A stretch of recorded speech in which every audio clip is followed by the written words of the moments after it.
Hello दोस्तों, आज हम कंपनी लॉ का चैप्टर नंबर 2 डिस्कस करेंगे। ये बेसिकली इसमें सेक्शन जो है 3 से स्टार्ट होते हैं और 22 तक, मतलब 19 सेक्शन है जो इम्पोर्टेंट है इसमें। चैप्टर का नाम है incorporation of company and matter incidental thereto. ये कंपनी का फॉर्म है। इसमें 4 भागों में है: incorporation, memorandum and articles, documents and other provisions. फिर सबसे पहले सेक्शन 3 जो डिस्कस करते हैं, इंट्रोडक्शन इतना इंपॉर्टेंट नहीं है। फिर फॉर्मेशन ऑफ कंपनी सेक्शन जो 3 है वो, तो कंपनी जो है 2 प्रकार की है, पहले प्राइवेट कंपनी या फिर पब्लिक कंपनी। प्राइवेट कंपनी में भी 3 टाइप्स जो प्राइवेट कंपनी है वो इंक्लूड करती है ओपीसी। तो प्राइवेट कंपनी भी हो सकती है 5 प्रकार की, जैसे limited by shares, limited by guarantee with Capitals, limited by guarantee without Capitals, unlimited company with Capitals, unlimited company without Capitals. वैसे ही सेम पब्लिक कंपनी भी हो सकती है 5 प्रकार की: limited by shares, limited by guarantee with Capitals, limited by guarantee without Capitals, unlimited company with Capitals, unlimited company without Capitals. फिर उसके बाद गवर्नमेंट कंपनी जो है उनको सफिक्स जो प्राइवेट लिमिटेड या लिमिटेड है रिक्वायर्ड नहीं है, यदि उन्होंने सेक्शन जो 137 जो फाइनेंशियल स्टेटमेंट्स का है उसमें डिफ़ॉल्ट नहीं किया है, या एनुअल रिटर्न्स अंडर सेक्शन 92 उसमें डिफ़ॉल्ट नहीं किया है, तो उस केस में गवर्नमेंट कंपनी के पास ऑप्शनल है वो।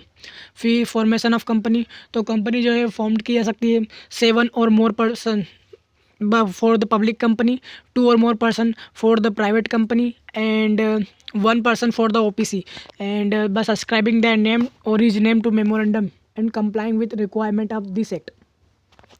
फिर उसके बाद आता है कि पब्लिक कंपनी में 7 और ज़्यादा, प्राइवेट कंपनी में 2 और मोर, और 1 person कंपनी में 1 person ज़रूरी है। फिर सेक्शन आता है कि मेंबर्स जो है वो सेवरेबली लाइबल इन सर्टन केस। तो यदि बोलता है कि if any time number of members जो कि कंपनी के, पब्लिक कंपनी में 7, प्राइवेट कंपनी में 2, उससे कम हो जाते हैं, एंड कंपनी जो है अपना बिजनेस कैरी करती है more than 6 month, will the number of members is reduced then. यदि कोई भी जो भी मेंबर्स है कंपनी का, जो कि मेंबर है उस टाइम आफ्टर दो 6 month, मतलब 6 महीने के बाद कंपनी कंटिन्यू करती है, और जो मेंबर्स है प्राइवेट कंपनी में 2 से कम है, पब्लिक कंपनी में 7 से कम है, तो इस केस में यदि कंपनी कंटिन्यू करती है आफ्टर 6 month, तो 6 month तक ही वो है कि आप 6 महीने तक वो कर सकते हैं कि आप दूसरे पर्सन को अपॉइंट कर लो, तो 7 फुलफिल कर लो कंडीशन को कि 7 और 2 की। तो उस केस में यदि है तो जो मेंबर्स है वो लाइबल रहेंगे, और वो पूरे ट्रांजेक्शन्स के लिए पूरे तरीके से लाइबल रहेंगे। फिर आता है सेक्शन 7 जो कि इनकॉर्पोरेशन ऑफ कंपनी के बारे में बात करता है। तो इसकी स्टेप्स है फॉर इनकॉर्पोरेशन। सबसे पहला है रिजर्वेशन ऑफ नेम, फिर दूसरा है drafting and signing off memorandum of association and article of association, और उसको सबमिट करना है टू आरओसी। फिर कंसेंट लेनी है पर्सन जो कि डायरेक्टर है उनसे, सबमिशन ऑफ स्टेचुटरी डिक्लेरेशन भी चाहिए, फिर पेमेंट फीस भी दो, amount of stamp duty electronically, फिर ऑब्टेन सर्टिफिकेट ओपन करो फ्रॉम द आरओसी, फिर डिक्लेरेशन फाइल करो about the address of registered office. फिर इसके बाद में आता है कि filing of document and information with registrars. तो सबसे पहला है कि जितने भी मेंबर्स हैं कंपनी के, वो उनको रिक्वायर्ड है कि वो रजिस्टर्ड ऑफिस से जो है कंपनी का वो डॉक्यूमेंट फिल करे, जो भी इन्फॉर्मेशन है वो फाइल करें। तो जो मेमोरेंडम ऑफ एसोसिएशन है और आर्टिकल ऑफ एसोसिएशन है वो साइन होना चाहिए by all the subscriber to memorandum. फिर दूसरी डिक्लेरेशन चाहिए रहेगी पर्सन जो कि इंगेज्ड है फॉर्मेशन ऑफ कंपनी, चाहे वो चार्टर्ड अकाउंटेंट हो, कॉस्ट अकाउंटेंट हो, कंपनी सेक्रेटरी हो, या फिर कोई भी वकील हो, advocate, and by the person और वो पर्सन जिसका नाम लिखा हुआ है आर्टिकल्स में एज अ डायरेक्टर्स, मैनेजर्स या सेक्रेटरी ऑफ कंपनी। और वो बताएगा, डिक्लेरेशन देगा कि जितनी भी रिक्वायरमेंट्स हैं दिस एक्ट की for the formation of company is complete and made in respect of registration. फिर डिक्लेरेशन चाहिए रहेगी from each subscriber to memorandum and from the person जिसका नाम लिखा गया एज अ फर्स्ट डायरेक्टर्स, कि उन्होंने ही is not convict of any offence, वो किसी भी ऑफेंस में कनेक्टेड नहीं है, और ही is not found guilty of any fraud या मिसफिजेंस या फिर any breach of duty to any company under this act, या फिर किसी भी प्रीवियस कंपनी लॉ के द्वारा लास्ट 5 years में। एंड जो बताया है कि उन्होंने बोला है कि जितने भी ओल्ड डॉक्यूमेंट्स हैं वो फील्ड किए गए हैं with the registers for the registration of company, जितने भी कंपनी एक्ट ने बोले हैं सब फिल करे हैं डॉक्यूमेंट्स। फिर address for the correspondence till this registered office is established. फिर पर्टिकुलर्स में names, surnames including family name, residential nationality of every subscriber, वो भी देना पड़ेगा। फिर दूसरा जो पर्टिकुलर्स है उसमें names including surnames, family names, directors, residential address, nationality of the person जिनका भी नेम्ड मेंशन किया गया है articles as a first directors. फिर आता है फिर particulars of the interest of the person जो भी मेंशन किया है इन आर्टिकल्स से first director of company in other firms और एज अ बॉडी कॉर्पोरेट। फिर इशू करना पड़ेगा सर्टिफिकेट ऑफ इनकॉर्पोरेशन। तो जो रजिस्ट्रार्स है on the basis of information जो कि डॉक्यूमेंट फिल किए गए हैं विद द रजिस्ट्रार्स, वो डॉक्यूमेंट को इंस्पेक्ट करेगी, फिर इशू करेगी सर्टिफिकेट को। फिर allotment of corporate identity numbers on and from the date mention in certificate of incorporation, जो रजिस्ट्रार है वो अलॉट करेगा कंपनी को कॉर्पोरेट आइडेंटिटी नंबर्स जो कि which shall be a distinct identity, जो कि डिस्टिंक्ट आइडेंटिटी है for the companies and which also भी इंक्लूड इन सर्टिफिकेट। फिर मेंटेनेंस ऑफ कॉपीज, तो कंपनी को सारी जो मेंटेन कॉपी है डॉक्यूमेंट्स वो सब मेंटेन करना पड़ेगा। फर्निशिंग अ फॉल्स और इनकरेक्ट इन्फॉर्मेशन, यदि कंपनी को कोई भी पर्सन है जिसने फर्निश की एनी फॉल्स या incorrect particulars of any information और सप्रेस, या फिर कोई भी मटेरियल जो इन्फॉर्मेशन है वो उसने छुपा ली है और या फिर उसके बारे में वो अवेयर है कि ये हाँ छुपाई है, तो इस केस में वो लाइबल रहेगा 447 फ्रॉड के। फिर कंपनी जो है वो ऑलरेडी इनकॉर्पोरेट हुई है बाय फर्निशिंग एनी फॉल्स या इनकरेक्ट इन्फॉर्मेशंस और रिप्रेजेंटेशंस या फिर सप्रेस कर एनी मटेरियल फैक्ट, तो इस केस में यानी पोस्ट इनकॉर्पोरेट के केस में, तो इस केस में कंपनी जो है वो पर्सन जो है named as a making declaration, तो वो पर्सन जो भी फर्स्ट डायरेक्टर है वो भी लाइबल रहेगा अंडर सेक्शन 147। फिर ऑर्डर ऑफ टर्मिनल, तो where the company has got incorporate by furnishing false या फिर इनकरेक्ट इन्फॉर्मेशंस, रिप्रेजेंटेशंस या फिर सप्रेसिंग एनी मटेरियल एक फैक्ट या फिर इन्फॉर्मेशन या एनी ऑफ द डॉक्यूमेंट और डिक्लेरेशन फील्ड और made for incorporating such company या फिर फ्रॉडुलेंट एक्शंस, तो टर्मिनल जो है वो ऑर्डर दे देगा कि आपको या तो पास सच ऑर्डर ऐसे, यदि वो उसको लगता है कि बंद कर देना चाहिए कंपनी को, तो डायरेक्ट लाइबिलिटी जो मेंबर्स की वो अनलिमिटेड हो जाएगी। Direct removal of the name from the register of companies, फिर पास कर देगा ऑर्डर फॉर बाइंडिंग अप, फिर ऐसा ऑर्डर पास कर सकता है जो उसको अच्छा लगे ऐसे डीम फिट। फिर आता है इसके बाद में इनकॉर्पोरेशन ऑफ 1 पर्सन कंपनी, तो ये सेक्शन जो है इंपॉर्टेंट है कि 1 पर्सन कंपनी, तो 1 पर्सन कंपनी प्राइवेट कंपनी एक तरीके से in the nature of private company. फिर मेमोरेंडम जो है वो ओपीसी का वो इंडिकेट करता है, नेम करता है अदर पर्सन जिसको नॉमिनी भी कहते हैं, who shell in the event of subscriber death become member of company. फिर जो पर्सन है नॉमिनी वो अपनी कंसेंट देगा, राइटन कंसेंट देगा in the prescribe forms, and जो कंसेंट दी है वो फील्ड करनी पड़ेगी with the companies at the time of incorporation. फिर वो जो नॉमिनी है उसको ऑप्शन है तो वो right to give withdraw his consent at any time. फिर द मेंबर्स जो है मेंबर ऑफ ओपीसी जो है वो at any time change the name of such other person, मतलब नॉमिनी का जो मेंबर जो है वो नॉमिनी का नाम कभी भी चेंज कर सकता है by giving a notice to the company, और कंपनी वो नोटिस देगी आरओसी को। फिर कोई भी चेंजेस हुआ in the name of person तो वो माना नहीं जाएगा कि अल्टरेशन ऑफ मेमोरेंडम।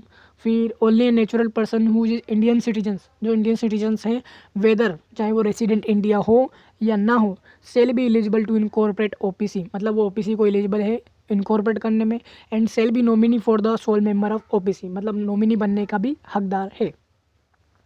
फिर for the purpose of resident in India, तो resident in India means the person who stayed in India for the period of not less than 120 days during the पिछले साल इमीडिएटली प्रीसीडिंग फाइनेंशियल ईयर। और natural person shall not be member of more than 1 OPC at any point of time, मतलब कोई भी जो natural person हैं वो एक ओपीसी से ज़्यादा मेंबर नहीं रह सकता। And said person shall not be nominee of more than 1 OPC, मतलब एक मेंबर जो है एक नॉमिनी रह सकता है और एक का मेंबर रह सकता है, मगर एक ही टाइम पर दो ओपीसी का नॉमिनी या 2 ओपीसी का मेंबर नहीं हो सकता है। फिर वेयर द नेचुरल पर्सन, ये केस स्टडी बेस इंपॉर्टेंट है, where the natural person being a members in OPC become member in the such company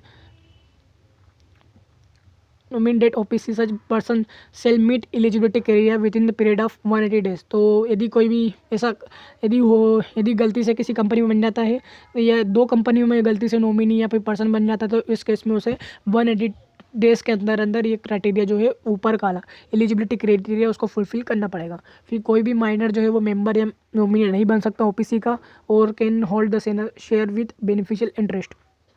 फिर सेक्शन 8 जो कंपनी ओपीसी जो कंपनी है can not be convert into companies section 8 company में, बल्कि it can be convert into private या public company into certain case. मतलब ये objective base है कि ओपीसी जो कंपनी है वो सेक्शन 8 में कन्वर्ट नहीं हो सकती है, बल्कि it can be convert into the private company या फिर public company.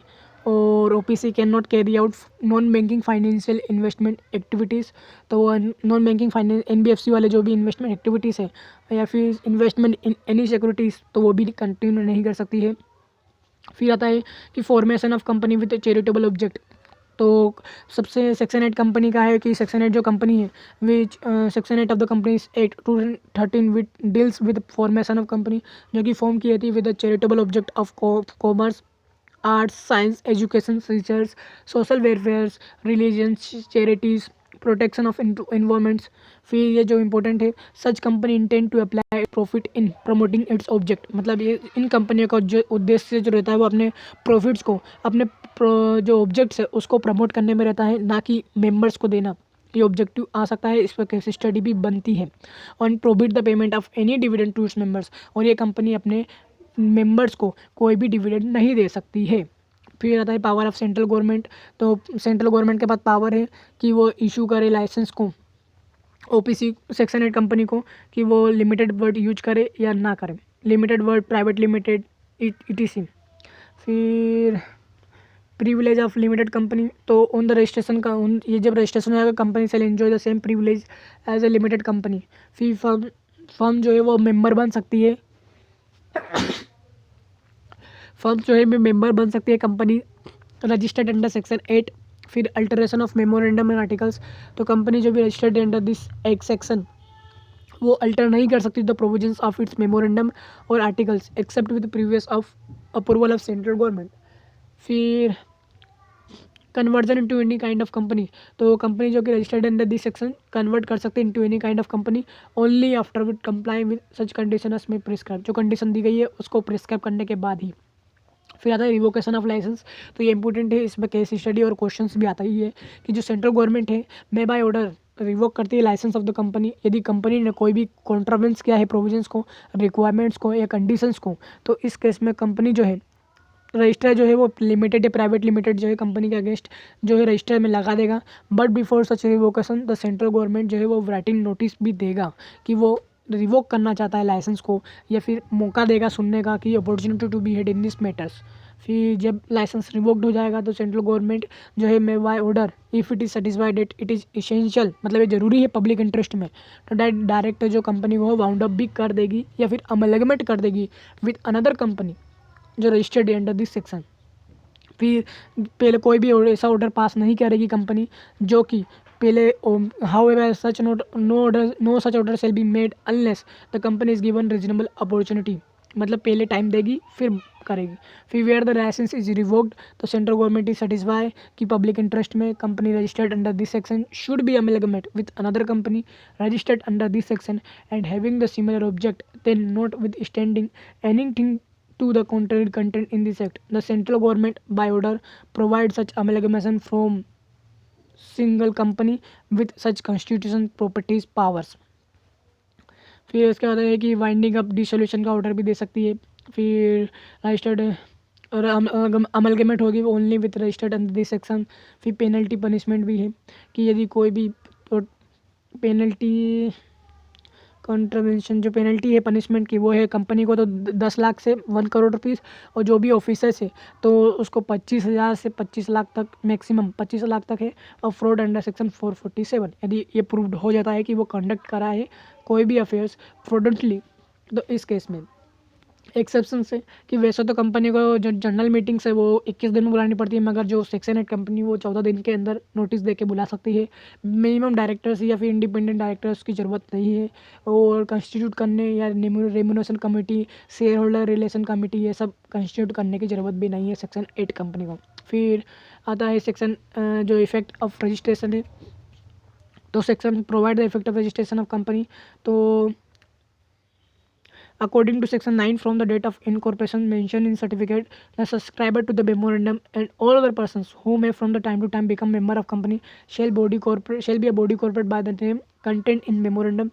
Such a registered company shall be capable of exercise all functions of incorporated company under this section, under this act, and having a perpetual succession with power to acquire, hold या dispose of property both movable या immovable, tangible, intangible, to contract and to be sued and sued by sued by names. मतलब perpetual succession आएगा, वो किसी भी property को acquire कर सकती है, होल्ड कर सकती है, चाहे वो मूवेबल हो, इमूवेबल हो, टेंजिबल हो, इनटेंजिबल हो, कॉन्ट्रैक्ट कर सकती है, किसी के ऊपर भी केस कर सकती है। From the date of incorporation mention certificate, company जो है वो लीगल पर्सन बन जाती है, सेपरेट फ्रॉम इनकॉर्पोरेटर्स, वो मतलब प्रोमोटर से भी अलग होती है। There come into exist binding contract between company and its members as evidence by the memorandum and article of association. फिर उसके बाद जो सेक्शन है वो मेमोरेंडम ऑफ एसोसिएशन है, कि वो मेमोरेंडम ऑफ एसोसिएशन क्या बोलता है। तो section 2 sub section 56 memorandum means memorandum of association of company, जो कि ओरिजिनली फ्रेम्ड किया गया है या फिर अल्टर्ड होता है या फिर मॉडिफिकेशन होता है from time to time in the provisions of या फिर एनी प्रीवियस कंपनी लॉ या फिर current company law. It is a base document for the formation of company and is along with the article of association it is regarded as a constitution of company। मतलब ये constitution of company का memorandum of association।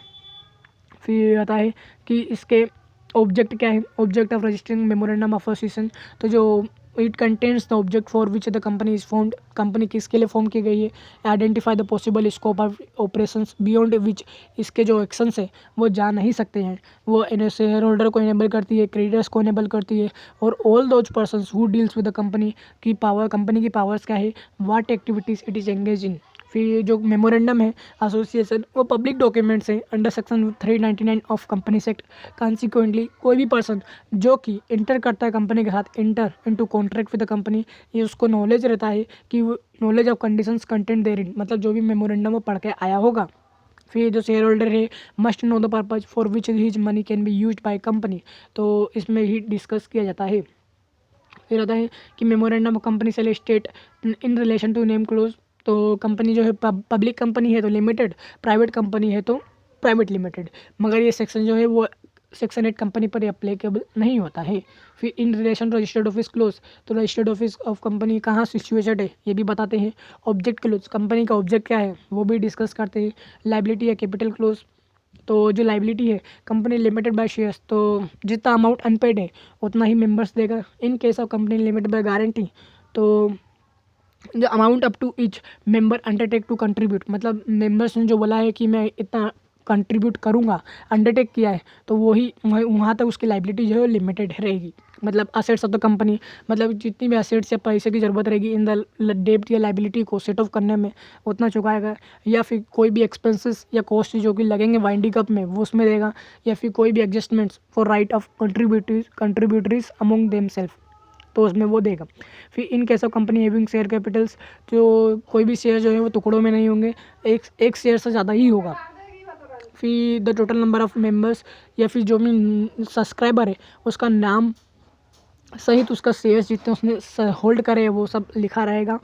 फिर आता है name close. फिर जो applying for the name of company, the name state in memorandum shell not B ना identical हो, मतलब रिलायंस या फिर कोई दूसरी कंपनी, एग्जाम्पल्स फॉर कि रिलायंस है या फिर पार्ले जी है, इनसे रिलेटेड नहीं होना चाहिए, या फिर रिसेंबल टू नियरली, मतलब उस कंपनी से रिलेटेड भी नहीं होना चाहिए।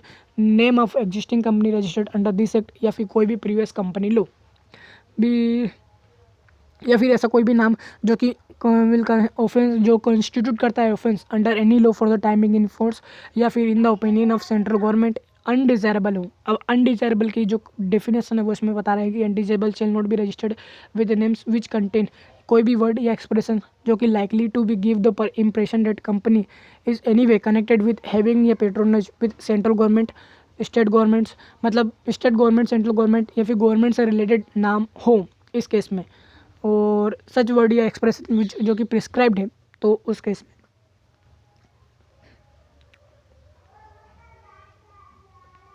ये बहुत सारे नाम दे रखे हैं इसमें कि बोर्ड है, कमीशन है, अथॉरिटी, अंडरटेकिंग है, नेशनल है, यूनियन है। ये सब सेंट्रल गवर्नमेंट, स्टेट गवर्नमेंट के इसको डिस्क्राइब करते हैं कि तो ऐसे नाम वो कंपनी ले नहीं सकती, अनडिजायरेबल में आ सकते हैं। फिर उसके बाद आता है रिजर्वेशन ऑफ नेम। तो कंपनी जो है वो पर्सन कोई भी एप्लीकेशन फॉर्म जो भरेगा उसमें मैनर एज में prescribe to the register for registration of name set out in application. Name बताएगा पर्पज कंपनी का, to name which the company purpose to change its name. मतलब दो तरीके से होगा, या तो पहली बार लेगा या फिर कंपनी का जो नाम है वो चेंज करेगा। तो रिजर्विंग द नेम, तो upon the receipt of application under section 4 में on the basis of information document जो कि फर्निश किए हैं along with application reserve the name for the period of 20 days from the date of approval और such at the period as में be prescribed. फिर cancel करेगा name where after the reservation of it founded the name applied by furnishing wrong या incorrect information. Then if the company has not incorporate the reserved name shall be cancelled and persons who has made application shall be liable to penalty to extend 1 lakh rupees तक liability है। यदि company जो है वो पहले से incorporate गई तो रजिस्ट्रार जो में after giving company opportunity of being head कि या तो फिर 3 महीने के अंदर अपना जो कंपनी का नाम है वो चेंज करे, पासिंग ऑडिटेड रिजोल्यूशंस और टेकिंग या फिर striking of name of the company या फिर make a petition for binding of company. फिर डिसोमल क्लोज जो है वो बोलता है कि the name of federal state is mention where the registered office is situated. ये जो रजिस्टर्ड ऑफिस है वो परमानेंट एड्रेस ऑफ कंपनी का या residence of company. Object close company के ऑब्जेक्ट के बारे में बताता है कि कंपनी किस काम में लगी हुई है, और आगे का आप दूसरे पार्ट में देखेंगे।